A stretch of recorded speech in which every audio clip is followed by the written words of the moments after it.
Scene one, Apple, take one. Scene one, Apple, take one.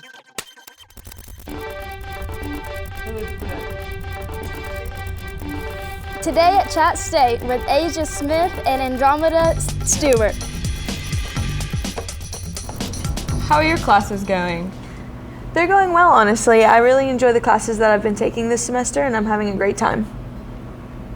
That's good. Here's some important information you won't want to miss coming up. The Student Support Center is offering a variety of fun events to help students connect and grow together.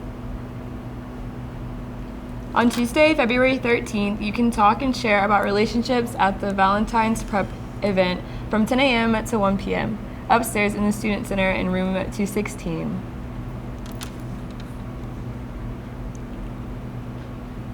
Learn about dealing with strong emotions on the day after Valentine's at 11 a.m. in the Student Support Center. Participate in Random Acts of Kindness Challenge on February 16th or get screened for anxiety and depression on Tuesday, February 20th. That's a lot of support. In national news, former Governor Nikki Haley is trying to broaden her appeal. She made an appearance on NBC's Saturday Night Live over the weekend where she criticized former President Donald Trump on his age and mental fitness. CNN's Kylie Atwood has more on how Haley's grumpy old men attacks are playing among the state's retirees. These are people making decisions on our national security. These are people making decisions on the future of our economy. We need to know they're at the top of their game. Nikki Haley not backing away from her argument that the American president shouldn't be in their 80s. Mandatory mental competency tests for politicians over 75 years old. It has been a critical piece of the 52-year-old's pitch to voters from day one that she has both sharpened. Why are we allowing ourselves to have two 80-year-olds who can't serve 8 years, who both are diminished, whether it's in their character or in their mental capacity? And played with in recent weeks. Sixth Sense, remember that one? I see dead people. Yeah, that's what voters will say if they see you and Joe on the ballot. Oh. Often to an audience filled with retirees, like this bar in Hilton Head, South Carolina. I just don't think our country should be with somebody who's going on its way out when we still have so much young blood. For 69-year-old Maureen Bolger, the idea of moving to a new generation is energizing. South Carolina was the fastest growing state in 2023, largely because of an influx of almost 40,000 retirees.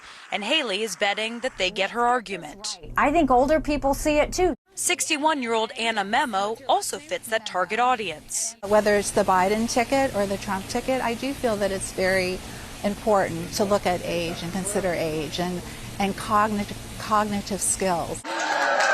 But not everyone considering the state's former governor found it to be the best. I do think that we still have people that are 78 and 80 that can be senators and representatives. For Edward Spears, currently an undecided GOP voter, it's just a part of the game. She wants to be elected. If I was a younger candidate, I would do the same thing. That's just a political strategy. And for older Trump supporters, even those interested in Haley, like Carol and Greg Carty, who moved full-time to Hilton Head 9 years ago. I think she's a neat person. We read her book. The tactic of going after Trump's age hasn't been a decisive factor because they are squarely set on voting for the former president. It's typecasting the seniors, and that's not right because we're individuals. But if she weren't doing these age things, it's not like you would go for her if she had left that argument in the past. If Trump were not running, yes, I would. I'm old, so I'm stubborn. We asked students around campus about their opinions on the upcoming presidential election. Here's what they had to say. Have any strong opinions on the upcoming election? Yes.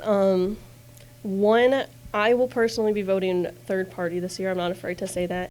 U.S. elections? I have been planning on getting registered to vote and then doing my research to see. My personal plan is mainly just to hold on until I see what candidates are still in there, then just vote on based on whichever one I feel fits most likely to my opinion. May the best win, on God.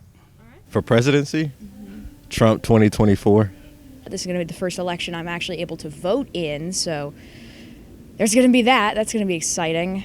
I turn 18 in August, and it's going to be the first thing I've ever voted for, and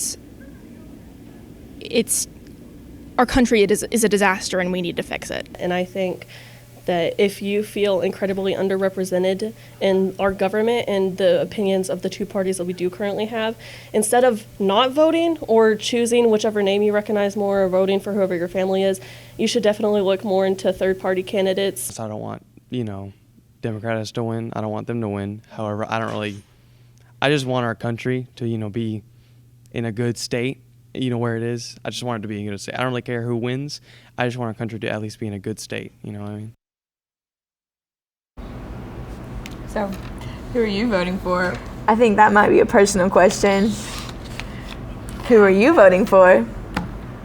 Same thing. We're just gonna keep our opinions to ourselves in that matter. Well, that's it for today at Chat State. Have a